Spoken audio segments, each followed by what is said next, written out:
Hi welcome to Telugu ప్రపంచం channel అండి.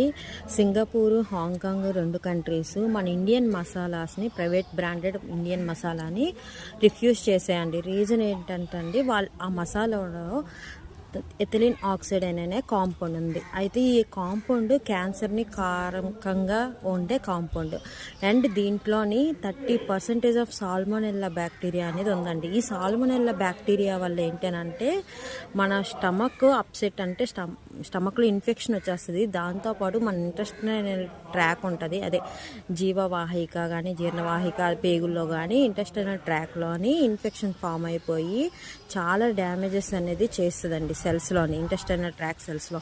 దానివల్ల ఏంటంటే హెల్త్ అనేది ఫుల్గా అప్సెట్ అయిపోతుంది, చాలా సివియర్ కండిషన్స్ అనేది ఫామ్ అయిపోతుంది. సో వాళ్ళే టెస్ట్ చేసేటప్పుడు ఏమైందని అంటే ఈ కాంపౌండ్స్ అనేది ఇథిలిన్ ఆక్సైడ్ అనే కాంపౌండ్ అనేది బియాండ్ లెవెల్లోని యాడ్ చేయడం వల్ల ఇటువంటి ప్రమాదకరమైన ఉన్నాయి అని చెప్పేసి వాళ్ళు రిఫ్యూజ్ చేశారండి. ఇది రీసెంట్ మన వార్తల్లో ఉన్నది. ఏదైనా మనం ఒక నాలెడ్జ్ బేస్ మీదగా వెళ్ళాలండి.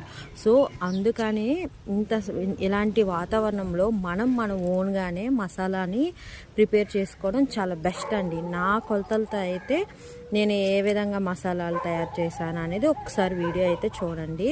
అండ్ దానికి నేను అన్నీ కొంచెం ధనియాలు కానీ, జీలకర్ర కానీ, జాపత్రి, యాలకలు, నల్ల మిరియాలు, సొంపు, నేను అన్నీ కొంచెం యాడ్ చేసి కొంచెం సిమ్లో పెట్టేసుకొని ఫ్రై చేయాలండి. ఫ్రై చేశాక దాన్ని ఆటోమేటిక్గా కాసేపు పోయాక పౌడర్ అవుతుంది. ఈ పౌడర్ అయిన తర్వాత మనం దాంట్లో చేయి పెట్టకూడదండి. చేయి పెట్టాము అని అంటే దాని యొక్క స్ట్రక్చర్ అనేది 2-3 డేస్కే మారిపోతుంది. ఆ అరోమేటిక్ స్మెల్ అనేది కూడా పోతుంది.